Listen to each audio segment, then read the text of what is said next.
Gracias, buenos días. Para mí es un gusto estar con ustedes. Agradezco a la asociación la invitación. Me da gusto ver caras conocidas.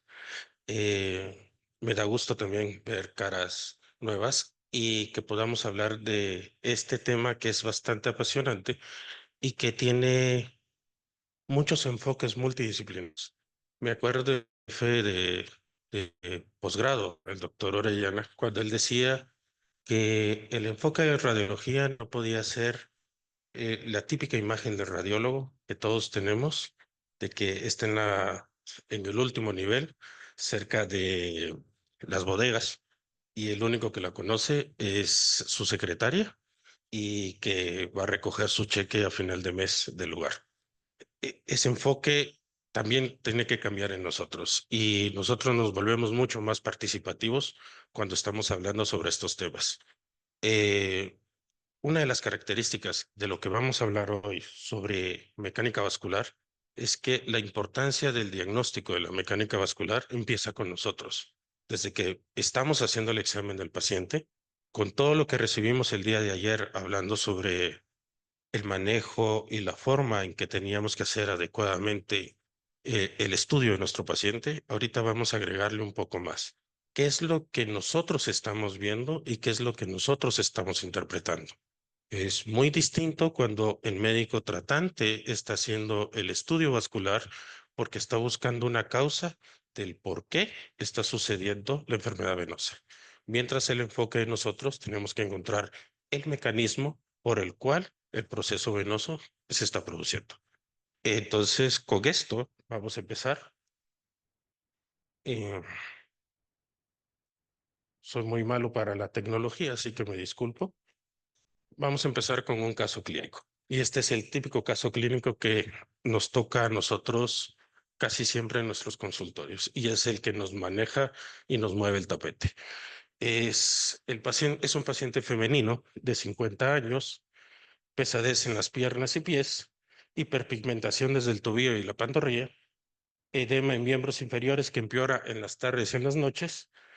El trabajo es oficinista, eso significa que tiene un empleo aproximado de 8 horas diarias en la ciudad capital, que es el promedio común de trabajo.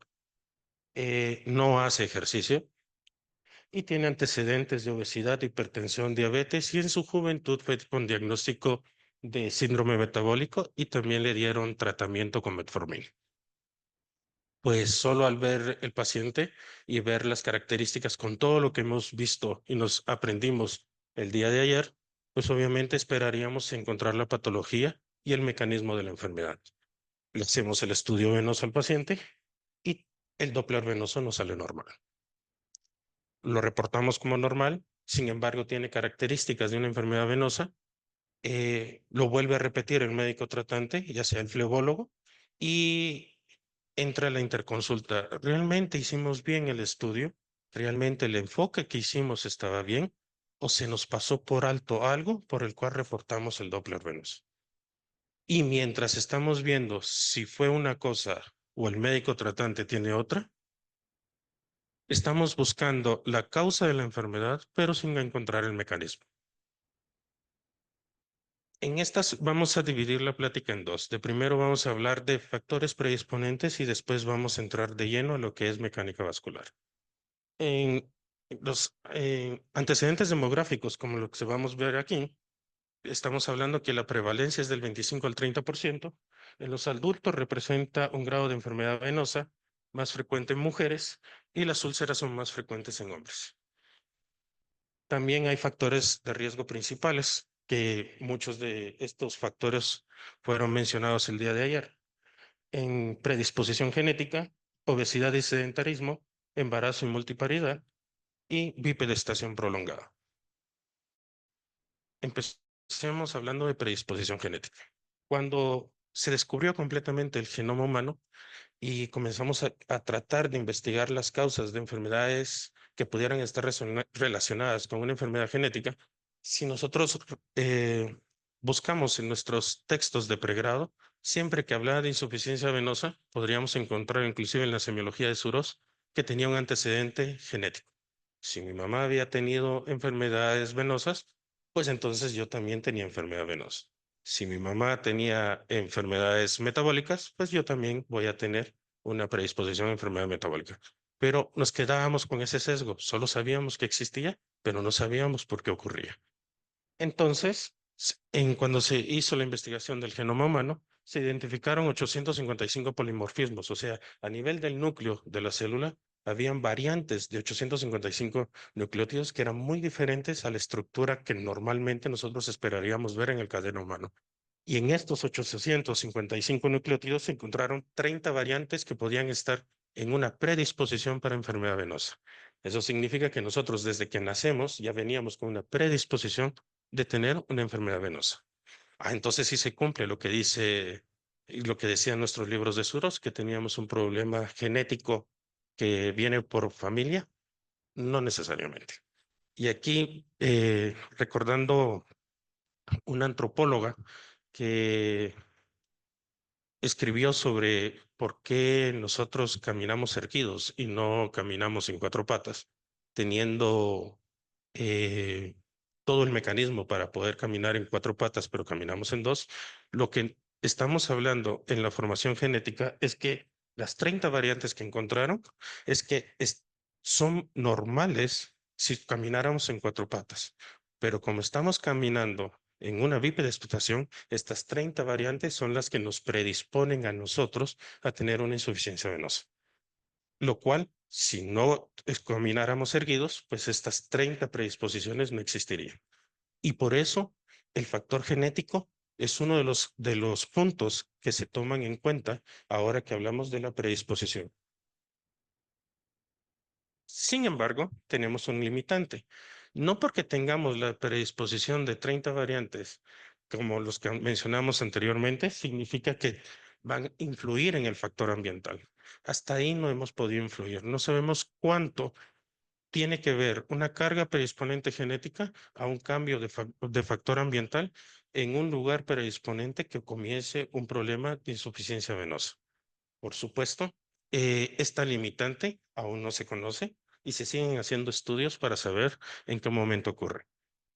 Pero que no esté establecido no significa que no comencemos a predisponer cuáles son las causas de lo que está ocurriendo.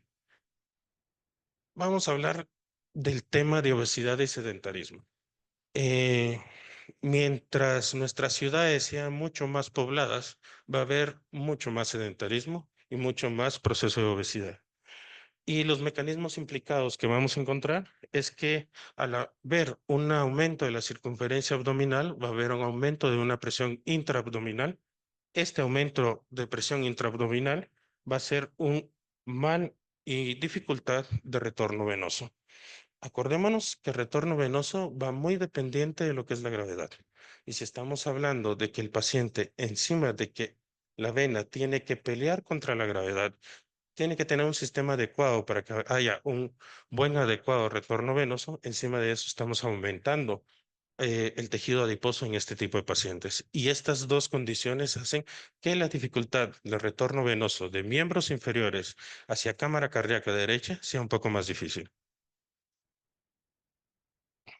Encima de eso, todo esto, al haber una presión intraabdominal, una dificultad de retorno venoso, hay una inflamación sistémica crónica que tiene que ver con el tejido adipocítico y con procesos proinflamatorios a nivel de estos estados. Más adelante lo vamos a explicar. ¿Qué es lo que yo quiero que se les quede en mente ahorita? Es que a mayor cantidad de tejido adiposo, mayor es el estado de un proceso proinflamatorio en nuestros pacientes. A esto vamos a hablar también de que hay una alteración del endotelio y disfunción microvascular. Cuando hablamos de endotelio y enfermedad microvascular, casi siempre nosotros vamos a relacionarlo con lo que es enfermedad arterial. Hay daño en el endotelio, entonces es arterial, no es venoso. ¿Por qué? Porque la vena no tiene endotelio, solo la arteria tiene endotelio. ¿Y por qué? Porque las capas musculares vamos a encontrarlas solo en arteria, pero no la vamos a encontrar en vena. No es que no exista. Todas las investigaciones se han hecho más en arterias, pero hay endotelio a nivel venoso. Su comportamiento es distinto. Más adelante vamos a ver cómo funciona el endotelio a nivel venoso, pero no significa que no exista. Si existe un proceso inflamatorio a nivel de lo que es endotelio de tipo arterial, vamos a encontrar procesos inflamatorios a nivel venoso. Sin embargo, las respuestas van a ser distintas. Lo que habíamos hablado de las bombas musculares a nivel de pantorrilla, que se habló el día de ayer, en pacientes con sedentarismo o obesidad, vamos a encontrar una debilidad de la bomba muscular de la pantorrilla. Y la debilidad no es que se pierdan fibras musculares, lo que pierde es tonicidad y fuerza en el momento de caminar. Y vuelta otra vez a lo que decía la antropóloga. Nosotros para caminar tuvimos que posicionar como que fuéramos balletistas, poder equilibrar en dos diámetros muy pequeños todo el peso de nuestro cuerpo. Esto hizo que hubiera un aumento de lo que eran pantorrillas para que no solo nos estabilizara, nos diera una fuerza para caminar, sino que también el retorno venoso pudiera arreglar a cámara derecha. Pero si estamos hablando de un paciente obeso, la debilidad y la tonicidad muscular se pierden. No dejan de caminar, simplemente va a haber una debilidad de la tonicidad y al ver una disminución de la tonicidad de las fibras musculares, automáticamente lo que hace es que el bombeo continúe, pero va a ser un mal bombeo y esto ayuda a que ocurra el trastorno venoso en estos pacientes. Los que miran películas Ghibli sabrán de quién es el personaje que está.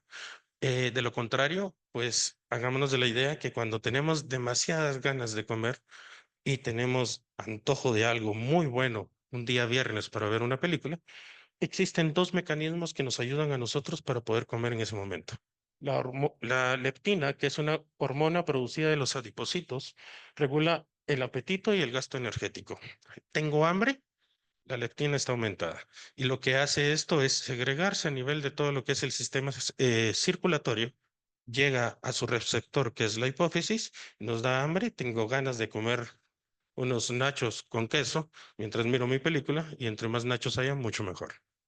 Y lo que es la grelina no es más la sensación de vacío en el estómago. Tengo un hoyo en el estómago porque tengo ganas de comer algo.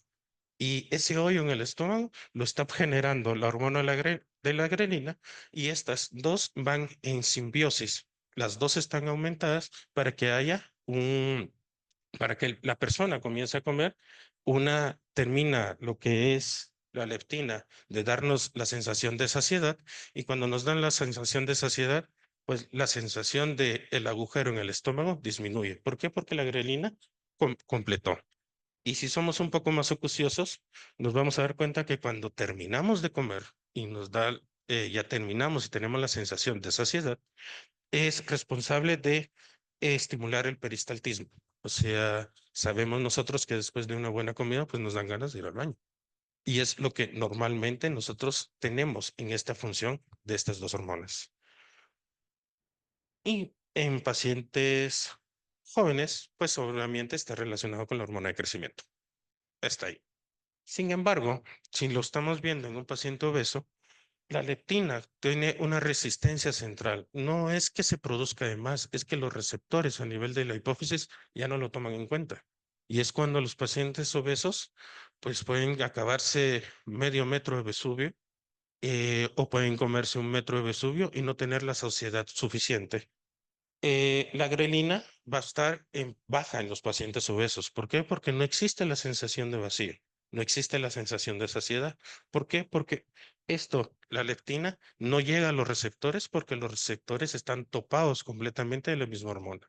Y este ciclo que se mantiene a nivel del paciente obeso hace que haya una agregación plaquetaria eh, por medio de el ADP, que es adenosindifosfato, esa palabrita que mirábamos nosotros en nuestras clases de bioquímica, que estaba relacionada con el ciclo de Krebs, glucólisis, glucogenólisis, ciclo de Cori y todo lo demás, pues sí está agregado aquí. ¿Por qué? Porque uno de los transportes que hace las moléculas de ADP están en las plaquetas. Y si estamos hablando de un proceso inflamatorio sistémico, estamos hablando de una agregación plaquetaria sistémica. Y esta está formada por el mecanismo del ADP. Y esto también inhibe la expresión del PAI, inhibe la fibrinólisis. Esto también tiene que ver con la cascada de coagulación. Entonces estamos hablando de estados proinflamatorios pretrombóticos en pacientes obesos. Y nosotros lo vamos a ver entonces favorece un estado proinflamatorio procoagulante y insuficiencia cardíaca y estreñimiento. Muchas veces podemos tener un paciente con obesidad que estemos pensando en una insuficiencia venosa, pero ¿cuántos de nosotros se nos ocurriría en ese momento pensar en tomarle una radiografía de tórax a este paciente y ver cómo está la circulación de cámara derecha en el retorno venoso a nivel de vena cava superior? Solo una radiografía simple de tórax. ¿Cómo estaría el hilio pulmonar? ¿Cómo estaría la trama bronquial? ¿Realmente estaría alta? ¿Estaría disminuida? ¿Habría una sobrecarga hídrica? ¿O lo más común sería que se nos fuera, no tenemos el antecedente de insuficiencia venosa, entonces se nos va? Sí, está un poco dilatada la cámara cardíaca del lado derecho. Eso es, pero es normal. Eh, no, hombre, sí, la insuficiencia tiene un aumento del ventrículo izquierdo por índice cardíaco. Ah, entonces él sí tiene problema cardíaco, él sí tiene problema ventricular. Pero se nos olvida la parte de retorno venoso de cámara cardíaca del lado derecho. Y era lo que alguna vez hablábamos con mi papá, que para mí es un honor tenerlo aquí presente, cuando él me decía que cuando estamos hablando de insuficiencias venosas, se nos olvida la cámara cardíaca del lado derecho. Nunca vamos a, en ningún momento vamos a pensar, viendo una radiografía de tórax que aparentemente está normal, vamos a evaluar la cámara cardíaca. ¿Por qué? Porque estamos esperando que sea del lado izquierdo, no del lado derecho. Entonces, y otra cosa más, estamos hablando de estreñimiento. Ya sabemos por qué va a tener estreñimiento nuestro paciente. En embarazo y multiparidad vamos a hablar de que a mayor embarazos, mayor predisposición a tener enfermedad venosa. Eh, Mujeres mayores de 40 años, vamos a tener también una predisposición. El riesgo se duplica en múltiples versus primerizas. Ojo, depende. ¿Y en qué contexto lo estamos hablando?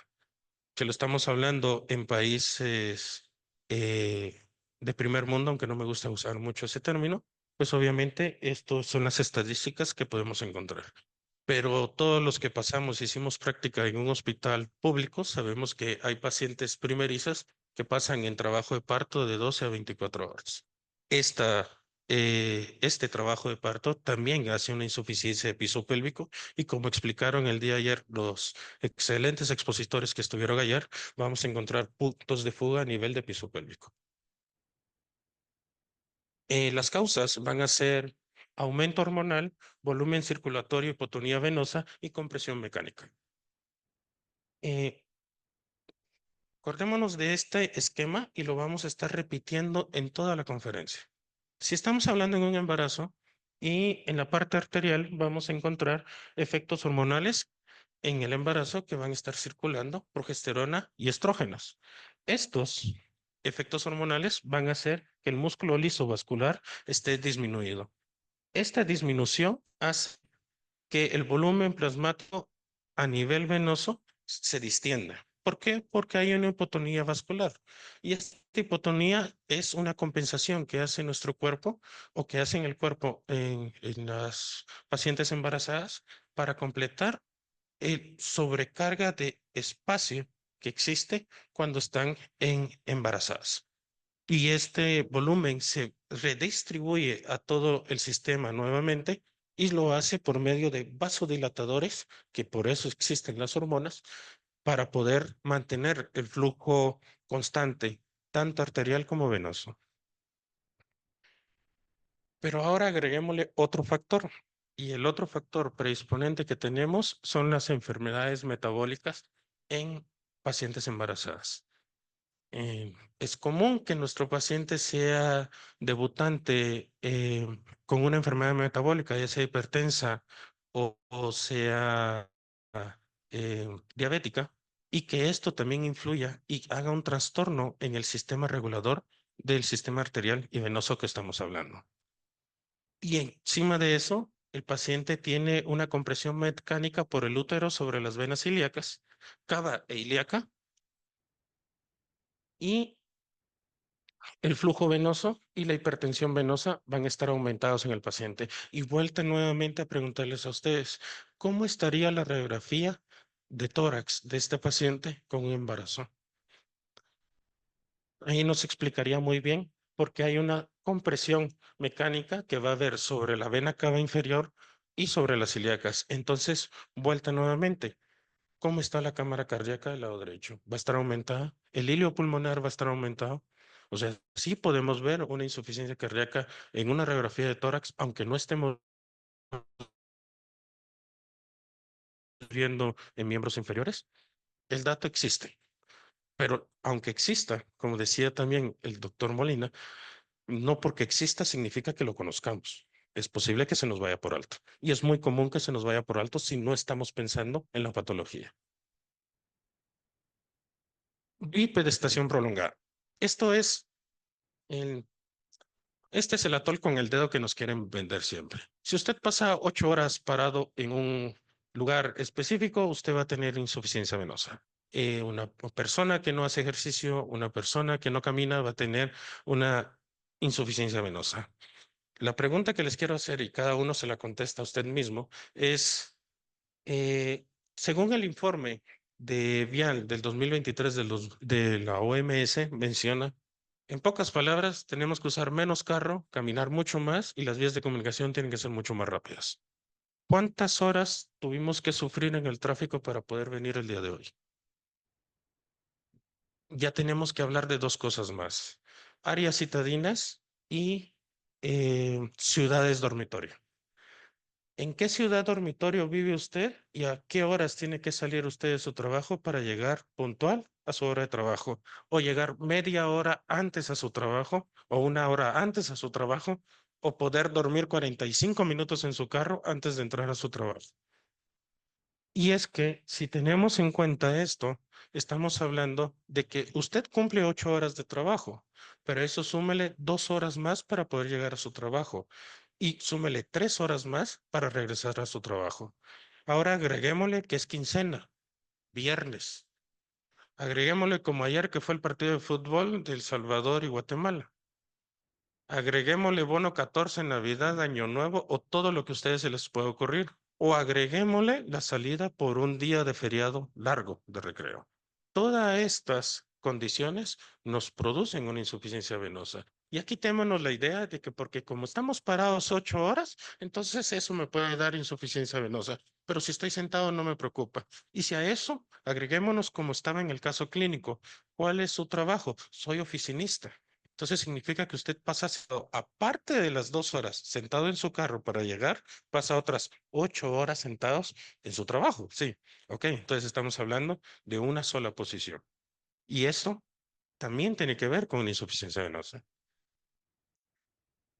Ahí estamos hablando de enfermedades no transmisibles según la OMS.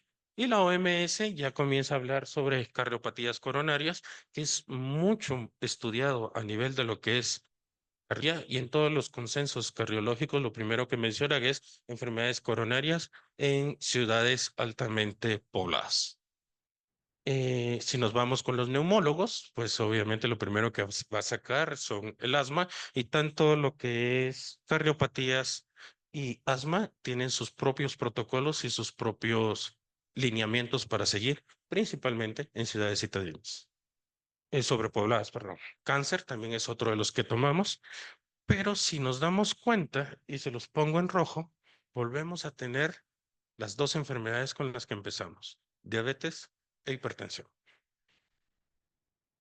Las condiciones de trabajo, los espacios verdes insuficientes, contaminación de suelo, agua y acústica. Pasen un 23 de diciembre cerca de un centro comercial y me avisan si pudieron entrar. Por lo menos supieron las ofertas del día. Una fumada donde eh, solo está un grupito de gente y lo demás no. Hace tiempo, alguno de ustedes tal vez se recordará, en un centro comercial muy común aquí, comenzó a haber una intoxicación de dióxido de carbono en los parqueos del centro comercial y era porque había tanta gente y había tantos carros circulando adentro del centro comercial para buscar por parqueo que comenzó a haber una contaminación de dióxido de carbono. Pues imagínense lo mismo en un salón como este, no tan espacioso, donde haya el quíntuple de gente sentada con la puerta cerrada, todos respirando, y eso se conoce como un islote.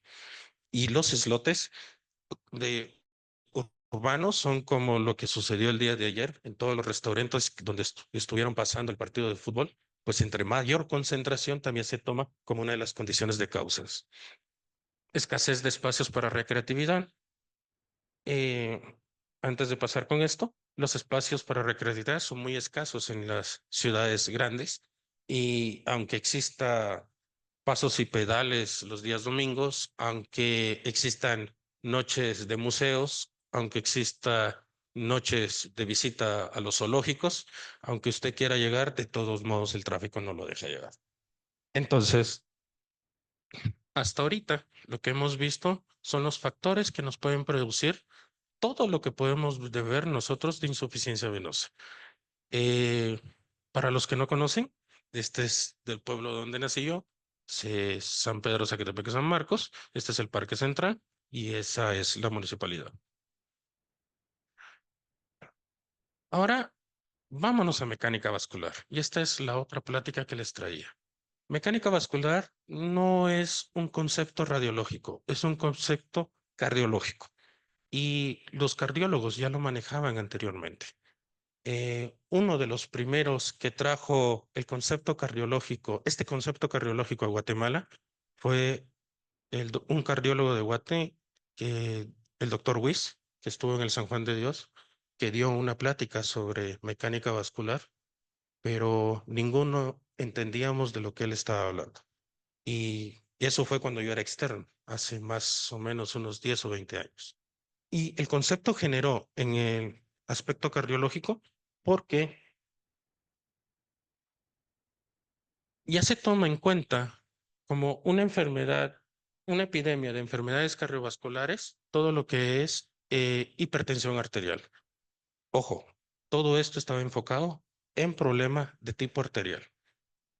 Indicar mecanismos de medicina curativa a preventiva. Sale mucho más caro poner un stent que motivar a nuestro paciente que comience a hacer ejercicio. Enfermedad aterosclerótica. La enfermedad aterosclerótica es una de las predisponentes de enfermedades cardiovasculares y es una de las que tengan una predisposición de la hipertensión en nuestros pacientes. Y la detección temprana en pacientes de bajo riesgo. Se dieron cuenta los cardiólogos que entre más rápido detectaran el problema vascular que tuviera nuestro paciente, pues automáticamente era mucho más tratable. Por eso no sé si ustedes tienen algún compañero de cardiología o sea, médico tratante, comiencen a hablarles a ustedes que la nueva clasificación de hipertensión arterial bajó. Ahora es de 90 a 60, ya no es de 120 a 80. Que ya no utilizamos el JNS7 porque ahora ya llegamos al JN. Yo me quedé en el JNC8, si no estoy mal, pero ahora ya creo que ya no existe. Las combinaciones de medicamentos que se utilizan para tratar la hipertensión, pues están mucho más predisponentes ahora y que se maneja la hipertensión desde los primeros indicios. Lo que hicieron los cardiólogos es que si existían pacientes con una detección temprana de bajo riesgo, y por eso existe ahora la acuñación, es que el doctor me dijo que yo era prediabético. El doctor me dijo que yo era prehipertenso. Y el doctor me dijo que si durante 6 meses yo hago ejercicio, 6 meses, no me da medicamento. Ahorita me dio medicamento, pero si yo bajo de peso, hago ejercicio, me quito la sal y todo lo demás, me quita el medicamento. No, lo que hicieron los cardiólogos es decirles, no, lo que estoy buscando yo es que usted tiene factores de bajo riesgo que en un momento determinado van a terminar siendo hipertensos o diabéticos. Pero si yo lo estoy detectando mucho más antes, significa que el costo de tratamiento va a ser mucho más barato. Es más barato que usted pague su membresía en un salón deportivo y me haga ejercicio, que estarle dando medicamento toda su vida y estarlo programando, ya sea para un holter de 24 horas o ponerle o estar viendo en pacientes ya mal controlados en qué momento le tengo que poner una fístula arteriovenosa. Entonces, cuando hablan de bajo riesgo, es que quieren detectar lo más pronto posible la enfermedad para que ésta pueda ser modificable y obviamente no tenga mucho más costos. El concepto no es nuevo y el concepto es de los años 60 y esto va muy relacionado a lo que alguna vez, nuevamente citando a mi papá, hablábamos sobre otro concepto que en su momento de los años 80 hablaban sobre fallo multisistémico. Casi todos los que estamos aquí ya conocimos el concepto de fallo multisistémico cuando hablaba ya en pacientes que están en intensivo en observación o están altamente delicados en un área.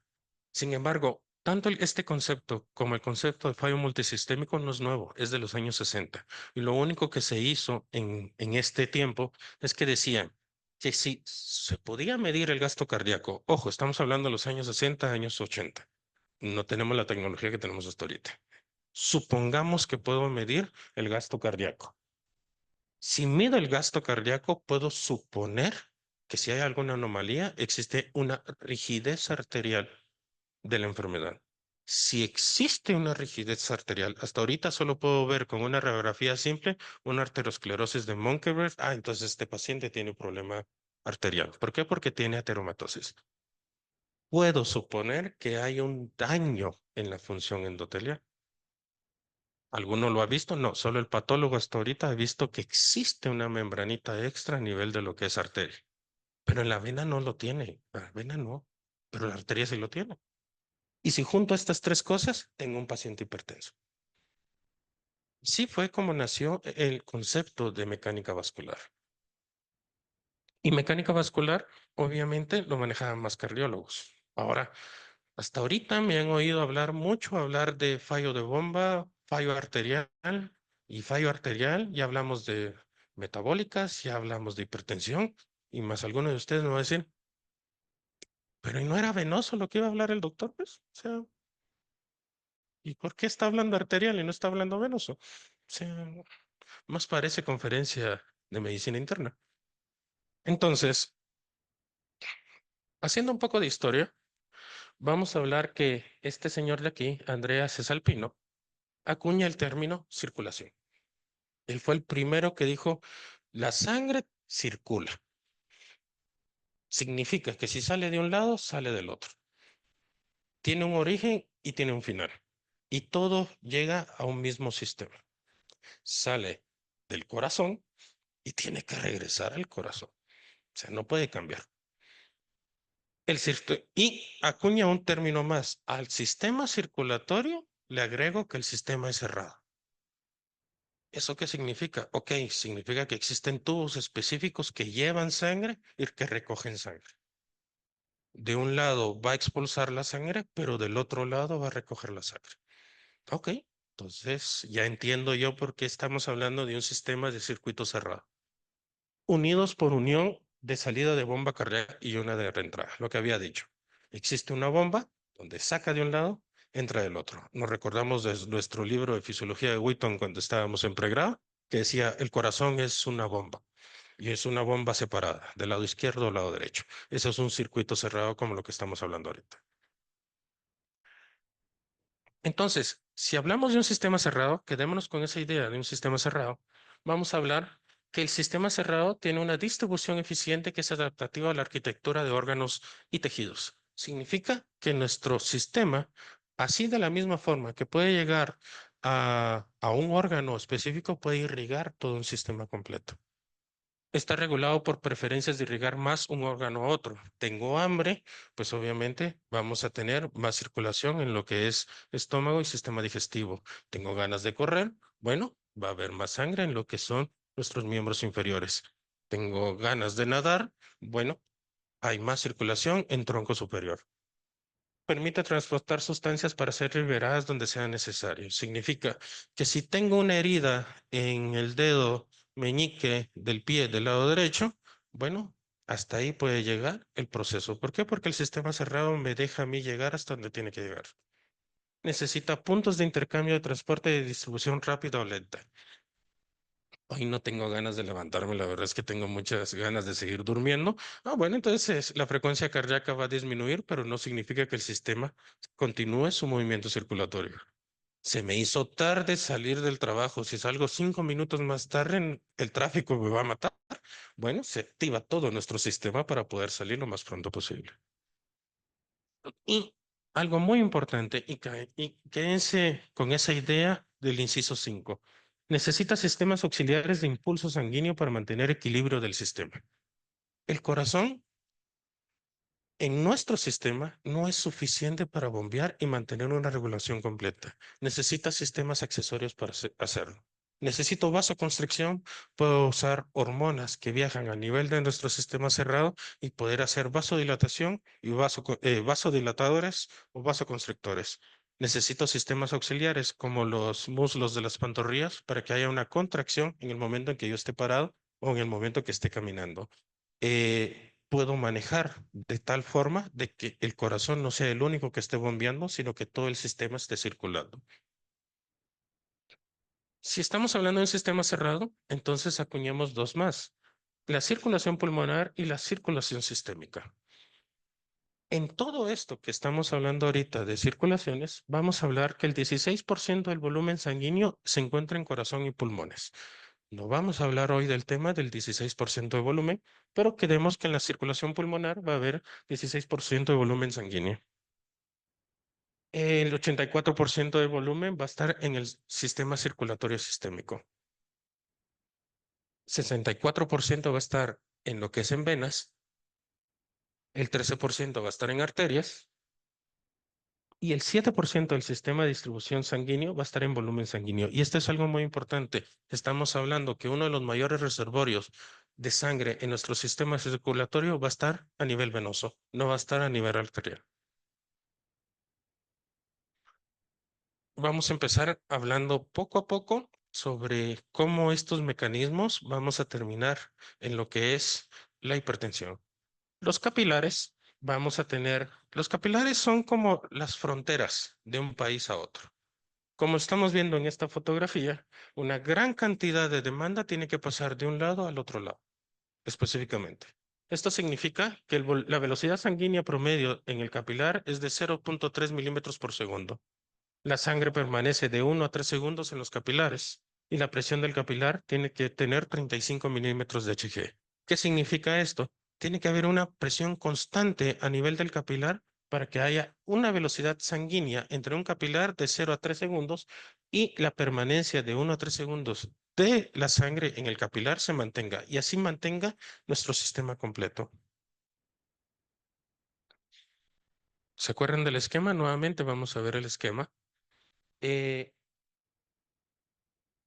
Vamos a decir que un paciente con una presión arterial de 120/80, que es lo que anteriormente hablábamos de que el paciente estaba con una presión normal, tiene que necesitar, con unas 35 milímetros de Hg a nivel de arteriolas, necesita una presión a nivel del capilar del 17 milímetros de Hg para que haya una presión a nivel de la vénula del 10 milímetros y el flujo laminar a nivel de los grandes vasos cuando nosotros estamos haciendo el Doppler de miembros inferiores venoso, la presión tiene que estar en cero. ¿Para qué? Para que podamos hablar de que el paciente tiene un flujo laminar normal. Esto es lo que normalmente nosotros esperaríamos en un sistema cerrado que normalmente estaría bien. Hagamos una pausa. Con esto hasta ahorita hemos visto dos funciones principales. Lo primero, los factores predisponentes que nos van a formar lo que es la insuficiencia venosa. Y la segunda, todo el mecanismo que necesitamos viendo un sistema cerrado. Si nos quedamos con esas dos perlas, ya podemos comenzar a hablar de lo que es mecánica vascular. Entremos ya de lleno a la plática de hoy, la insuficiencia venosa. La insuficiencia venosa es una de las patologías vasculares más comunes que vamos a encontrar. Afecta calidad de vida y productividad laboral. Pero hay dos conceptos que necesito que tengamos en mente: enfermedad venosa e hipertensión venosa. Y todos podemos decir, no, hombre, existe hipertensión arterial. Pero hipertensión venosa, ¿pero de dónde? ¿Hay medicamento para hipertensión venosa? No, normalmente dan para hipertensión arterial. Ah, pero las guías hablan sobre 90/60 y usted me está hablando de un flujo laminar por debajo de cero. ¿Por qué habla de hipertensión venosa entonces? ¿En dónde se produce la hipertensión venosa? La clasificación de SEAP que vimos el día de ayer, no voy a entrar mucho de esto de lleno porque fue una plática magnífica la que nos dieron sobre esta clasificación, que esta es una de las clasificaciones, la primera que se hizo de 1994, donde todos llegamos a un consenso y dijimos, bueno, vamos a hablar de lo que es la clasificación de una insuficiencia venosa. Antes de esto había muchas más clasificaciones, por supuesto que sí, pero con esta llegamos a un consenso. La clasificación que la C es clínica, como lo estábamos viendo anteriormente, desde enfermedad no visible con signos de enfermedad venosa hasta actividad de úlcera. Y ahora la pregunta que les hago de siglo de ustedes. ¿Cuánto de esto que estamos viendo en la clasificación de CEAP tiene hipertensión venosa? ¿Desde qué momento hablamos de una hipertensión venosa? Hablamos desde la clasificación 3 en adelante, como decía ayer la doctora de flebobología, o podemos hacerle caso a la radiografía de tórax simple que habíamos hablado anteriormente y podemos comenzar a hablar de hipertensión venosa desde clasificación cero. A esto le agregamos que la etiología puede ser congénita, primaria y secundaria. Congénita, bueno, con todos los nucleóticos y el factor genético que habíamos hablado. Primaria, bueno, tengo factores predisponentes como los que habíamos visto y produce una enfermedad venosa. Secundaria, paciente ya fue tratado, ya le hicieron safenectomía, ya tuvo trombosis, ya fue diagnosticado con síndrome trombótico, ya ahorita viene con nosotros y aparte de tener síndrome trombótico, tiene un síndrome trombótico post-trombótico trombótico y encima de eso tiene etiología de hipertensión y diabetes. Anatomía, bueno, superficial, profundo, perforantes. Pero ¿y si el paciente fue operado? ¿Y si el paciente hizo recanalización? Fíjese, doctor, que yo soy hipertenso y lo que hicieron es que me hicieron una safenectomía porque hicieron una arterialización para un shot a nivel cardíaco. Ok. Y le quitaron las dos. Sí, doctor, porque la primera no funcionó, entonces me programaron nuevamente para una nueva safenectomía. Pero usted es hipertenso, controlado. Ok. Y que salió en su holter, elevadita un poquito la presión. Ok. Entonces no tengo safenegas profundas. O bueno, entonces la insuficiencia venosa, ya sabemos que hay un daño a nivel superficial. Bueno, entonces hay un daño a nivel profundo. Perforantes. Nunca mencionamos una perforante a menos de que busquemos la perforante. Todo el sistema está normal, pero la insuficiencia es perforante. Pero ¿y esas cómo la reporto? Tiene una perforante de Voigt insuficiente.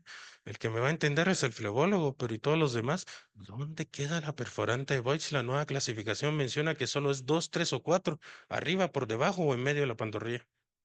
Y hice el estudio acostado, no lo hice parado, porque a mí me enseñaron acostado. Fisiopatológicamente, reflujo obstructivo o mixto. Ah, no, el paciente tiene una insuficiencia mixta, doctor, porque ya tuvo coágulo y aparte de eso tuvo un reflujo. Ok, y si solo miro reflujo, no miro la obstrucción. Y encima de eso también me lo están reportando como un síndrome postrombótico, significa que es mixto, lo que estoy queriendo observar. Entonces, la enfermedad venosa, para hablar de enfermedad venosa, hasta ahorita, ojo, necesito la clasificación de CA para saber clínicamente qué es lo que estoy buscando. El comportamiento fisiopatológico del cual se está formando la enfermedad venosa, la falla de la bomba muscular en las pantorrillas, todo lo que hemos hablado hasta ahorita, y lo que nosotros hacemos, y también hacen nuestros compañeros médicos tratantes. Ecografía venosa para detectar la insuficiencia venosa que tenga nuestro paciente. Pero aquí es donde nosotros tenemos la mayor ventaja. Y esto es lo que yo quiero que ustedes tengamos en mente cada vez que hagamos el estudio ecográfico. Esto describe el cuadro clínico, más no el mecanismo. El paciente puede tener una insuficiencia venosa, pero nosotros tenemos que saber el mecanismo del por qué está ocurriendo la insuficiencia venosa. Son dos términos distintos. Vamos a encontrar un paciente que pueda ser que no tenga enfermedad venosa, no estoy viendo varices, no miro dilataciones, no miro aumento de miembros inferiores, no miro edema, no miro nada de eso, pero sí tiene un mecanismo de insuficiencia venosa. Me lo están mandando porque el médico tratante cree que tiene una clínica de insuficiencia venosa, pero tiene una clasificación de SEAP 0. ¿Ok? Pero el paciente es hipertenso. Ah, entonces ese es el mecanismo lo que tengo que buscar. No tengo que buscar la enfermedad. Vuelta otra vez a este dolor de cabeza que estamos viendo hasta ahorita. A nivel capilar, tenemos un flujo pulsátil de 120/80, lo normal, lo que encontraría a nivel capilar, lo que debería de existir. Ahora juguemos un poquito con esto. ¿Y si nuestro paciente es hipertenso? ¿Se recuerdan cómo estaba anteriormente? Necesitamos 17 milímetros de Hg para que a nivel capilar comience a funcionar, pero este es de 19. ¿Por qué? Porque aumentó la hipertensión. Si aumenta a nivel el del intercambio capilar, ¿cómo está el flujo arterial de arteria a vena? ¿Va a pasar más rápido? ¿Va a pasar mucho más lento? ¿Necesitamos una onda trifásica mucho más rápida o mucho más prolongada para que esto funcione? Y si se eleva a nivel de vénula la presión a nivel venocapilar, ¿por qué entonces el flujo laminar no comienza a aumentar, aunque estemos empezando a ver el mecanismo por el cual la hipertensión venosa comienza a ocurrir? Y aquí entramos a mecánica de fluidos. Vamos a empezar con el agua, que es lo que normalmente nosotros podemos encontrar inclusive en nuestras casas, y vamos a pensar que todos estos que estamos viendo de diámetros están llenos de agua. Si estamos viendo un cilindro muy pequeño, vamos a ver que el paso de agua en este cilindro va a ser sumamente lento. No va a ser muy grande, como que fuera un capilar, lo que estábamos hablando anteriormente. Pero esto es agua. Si el diámetro del vaso va a ser más grande, pues obviamente el paso va a ser mucho más rápido. No importa la cantidad, va a continuar de la misma forma. Puede afectarle la gravedad y la contragravedad. Bueno, si es gravedad, eh, necesito una bomba para poder subir o bajar la cantidad de agua, como las famosas cisternas que tenemos en nuestra casa. Sí, pues, la cisterna tiene agua, pero si se arruinó la bomba, ¿cómo hago para sacar el agua? Y si existen obstrucciones. La típica obstrucción que puedo hacer cuando estoy regando mi jardín, le pongo el dedo em, a la manguera que yo estoy utilizando y comienzo a regar. Presiono más, quito más, pongo menos, bajo menos y así es la mecánica de fluidos que vamos encontrando. Entre todo esto estamos hablando de agua, o sea, está pasando normal. El problema que tenemos nosotros, y estamos hablando de un sistema cerrado, y por supuesto presión, el flujo laminar. La sangre no es agua. La sangre tiene una viscosidad, una densidad y encima de eso no viaja desordenadamente como viajaría el agua en una manguera. Viaja de forma laminar. ¿Qué significa? En forma de láminas. Si viaja en forma de láminas, tiene que tener una onda trifásica. La onda trifásica empuja la onda laminar hacia todo lo que es el vaso. Tiene que pasar la presión que hace el capilar para distinguir lo que es arteria de lo que es vena y cambiar de una onda trifásica a una onda de variación respiratoria. Por eso, cuando estamos haciendo el Doppler, nosotros al hacer presión, ya sea maniobra de Valsalva, hacer presión o decirle a la paciente que tosa o que mueva los dedos o que haga una respiración profunda, la parte venosa va a ser dependiente, la onda va a ser dependiente de la respiración. Mientras que la arterial, no importa que usted no respire, no importa que usted esté en apnea, no importa que respire mucho más rápido, va a estar regulada por cámara cardíaca del lado izquierdo. Pero a esto agreguémosle algo mucho más difícil. La misma onda eh, laminar, cuando está pasando en un área viscosa, también hace presión a nivel de las paredes capilares. Y aunque la ley de Frank Starling nos menciona, y recordemos nuevamente nuestro libro de Wheaton cuando nos hacían nuestros exámenes, la famosa ley de Starling que aumentaba la fuerza y de la misma cantidad que podía dilatarse era la misma forma en que se contraía. Bueno, esa es en la onda trifásica que viene a nivel arterial. Pero de la misma forma que existe la ley de Frank Starling y hace que esto haya una contracción, la misma fuerza de la onda laminar también hace una fuerza a nivel de las paredes.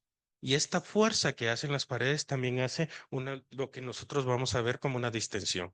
Cada vez que ustedes miran una insuficiencia venosa y quieren saber si es competente y no incompetente, y ustedes le hacen la maniobra de Valsalva a su paciente, esa respuesta que hace el vaso para demostrarnos en ecografía si es o no es insuficiente, tiene que ver con la distensión que hace la onda a nivel del vaso y la que tiene que ver con variación respiratoria. Ahora pongámosle nombre, ley de pausa. Estamos hablando de la ley de Frank Starling que viene de la parte trifásica. La ley de Frank Starling me está diciendo que hace un impulso en el vaso para poder pasar el flujo laminar. Pero la onda laminar tiene la misma, su propia ley, que es la distensión a nivel del vaso para poder pasar. Y esto, la ley de Paulson menciona que el diámetro del vaso y la viscosidad determinan el flujo. Entre más grande o más pequeño sea el vaso y la viscosidad con la que esté pasando en ese momento el flujo laminar, nos va a determinar si el flujo es competente o no es competente. Yo pensé que solo con Bachar ya sabía yo que si era o no era. ¿Y qué tiene que ver el flujo laminar entonces? Bueno, porque ustedes cada vez que están haciendo el examen vascular del paciente venoso, lo que ustedes están probando es que tanto la ley de Pauset se esté comportando en un vaso que ustedes están buscando si es normal o es anormal.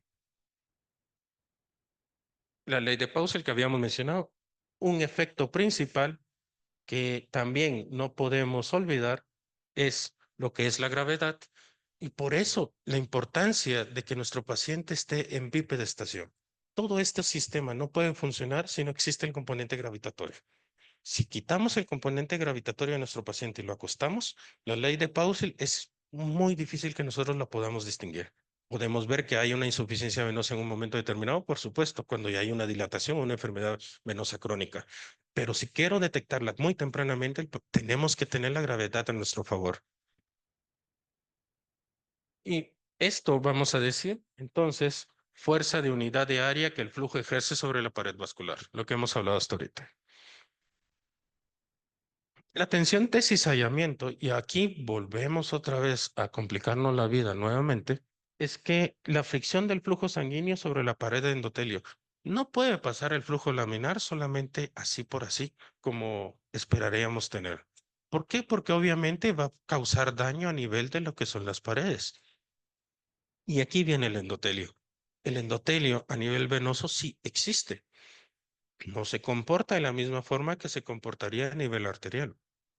Pero esto ayuda a que haya una lubricación a nivel de la vena y esto hace de que no haya una agregación plaquetaria, no haya una formación de trombos, no haya un daño a nivel estructural del vaso cuando esté pasando el flujo venoso, porque es mucho menos controlable el flujo venoso porque es dependiente a la respiración que el flujo arterial que ya viene condicionado a una bomba de cámara cardíaca del lado izquierdo. A esto agreguémosle, después les explico qué es presión shear stress. Si entendemos esto, extendemos eso de la presión shear stress. Vamos a hablar del óxido nítrico, que es un vasodilatador y que nos ayuda a que la onda laminar que esté pasando en el vaso, pues obviamente no afecte las paredes del mismo y por ende inhiba la adhesión y activación de plaquetas y leucocitos. Shear stress es cuando ustedes oyen al cardiólogo mencionar, sí, hay que hacerle la prueba de shear stress. Y lo vamos a hacer con medicamentos, sin medicamento. Lo vamos a hacer con máquina de esfuerzo o no máquina de esfuerzo. Lo que ellos están buscando es que el flujo laminar pase a nivel del vaso sin producir un daño a nivel de lo que es estructura vascular. Obviamente lo hacen en cámara cardíaca y es uno de los dependientes que hacen también para pacientes con infarto de cara posterior. Pero para nosotros lo que estamos viendo es que la fuerza que hace naturalmente la onda laminar en el vaso, pues no cause daños a nivel del vaso. Se representa con DIN. Un DIN significa unidad de fuerza en el sistema centímetro gramo segundo, y DIN partido centímetro cuadrado significa la fuerza que ejerce un flujo sobre un centímetro de superficie. Vamos a conocer el DIN por pascales. Ahora que nosotros hacemos elastografías, muchas veces vamos a poder tener el acuño de lo que es un pascal, que es un kilopascal, que es un centímetro de fuerza cuando nosotros ejercemos. Pues de la misma forma que estamos haciendo elastografía, lo mismo es un DIN. Es equivale, un DIN es un pascal o 0.1 pascales en lo que es eh, eh, la tabla de medición.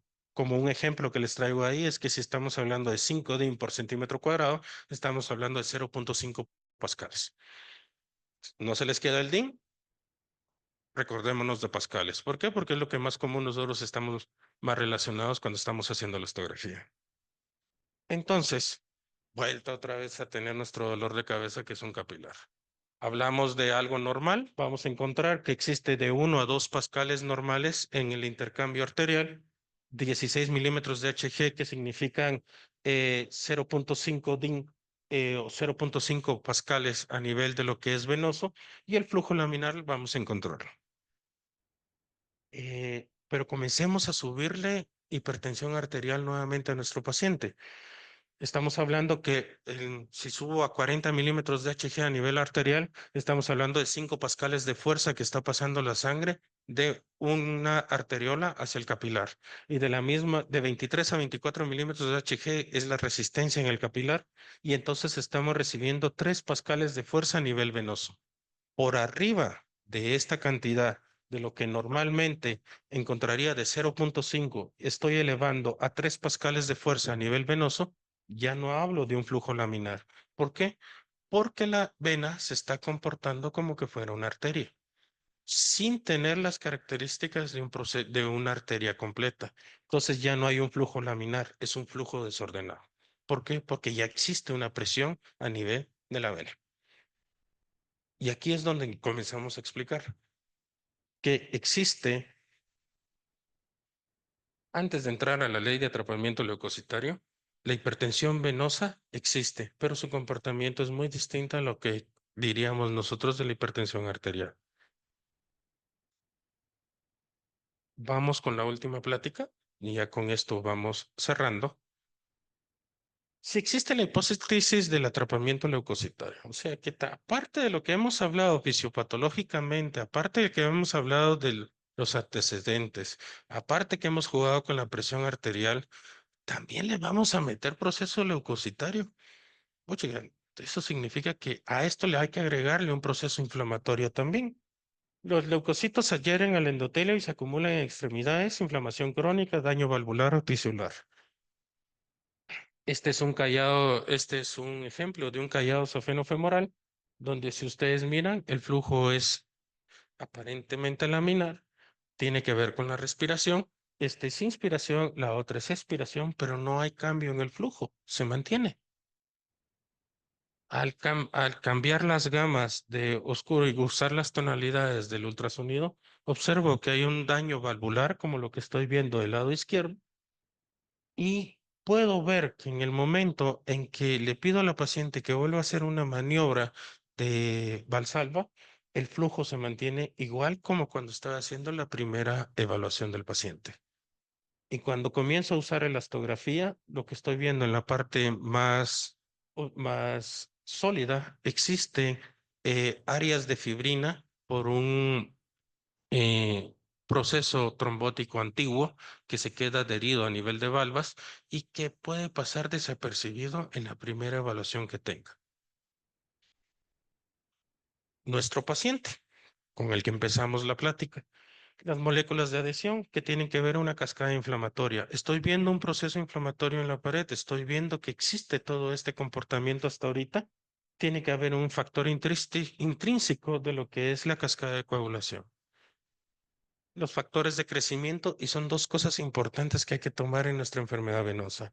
Los factores de crecimiento endotelial, una proteína que estimula la angiogénesis, heridas, crecimiento de tejidos en tumores y que es representada con las siglas BEGF.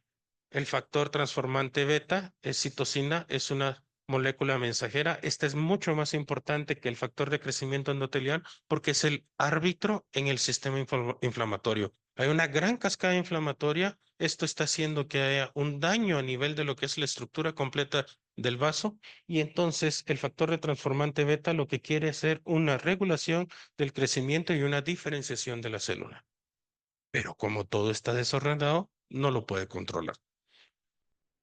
Entonces, lo que estábamos viendo anteriormente, va a haber un aumento de la BGF, que es un aumento en la permeabilidad capilar y un edema crónico. Y el factor TGF-B1 estimula la fibrosis dérmica. Y era lo que nos explicaba en el día de ayer. Si el daño de la eh, a nivel dérmico es de tipo agudo, vamos a encontrar que se parece mucho a lo que es una erisipela o una celulitis. Pero si estamos hablando de una enfermedad crónica, vamos a ver lesiones principalmente como las que estamos viendo hoy. El cuerpo es sabio, no lo puedo curar, le pongo fibrosis, hay que se quede, de una vez lo parto. Y lo que estamos viendo son cicatrices permanentes. Esta es una safena donde podemos ver que está en el espacio safeno, pero que existe una tributaria que se conecta a él. La tributaria, por el aumento de la presión de hipertensión venosa que estábamos hablando, existen ya calcificaciones en su lado. Existe también una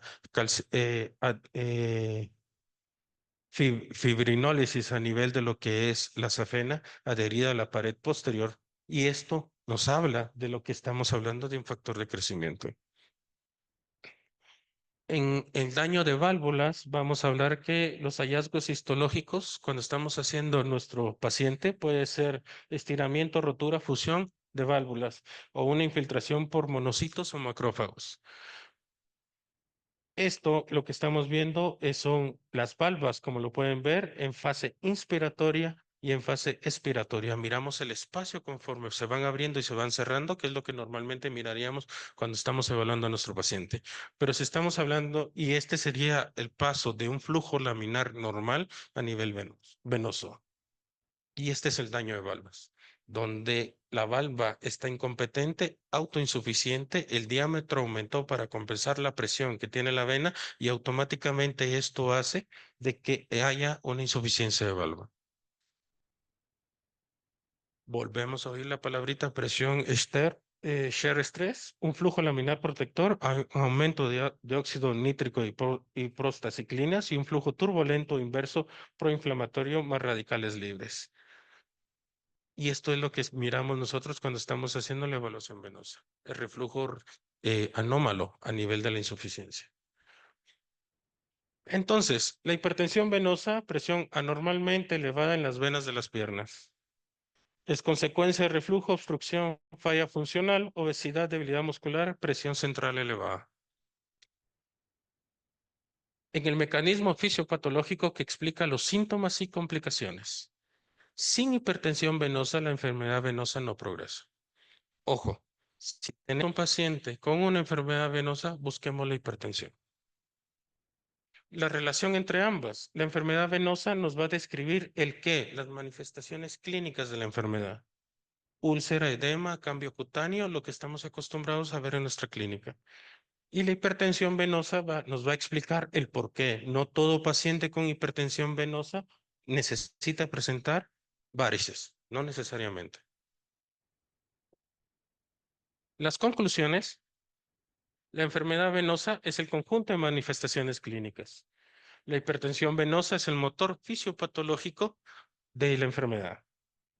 El manejo no quirúrgico es esencial, incluso en pacientes candidatos a cirugía. Individualizar tratamiento según causa estructural o funcional. Y ahora sí ya podemos hablar del tema. Ok, tiene una enfermedad venosa. Ok, busquemos el mecanismo y la fisiopatología de la enfermedad venosa. Este es el informe del 2013 de la hipertensión a nivel mundial. Y me gustó mucho esta foto porque podemos tener muchos pacientes con una enfermedad venosa, hipertensión sin conocerla y quitemos el enfoque que solo existe a nivel arterial. También puede existir venosa. Y con esto, pues concluyo y la verdad es que gracias y poder hablar sobre este tema, pues la verdad es muy fascinante para mí y espero haber podido compartir algo con ustedes. No sé si tienen alguna duda o pregunta sobre los temas.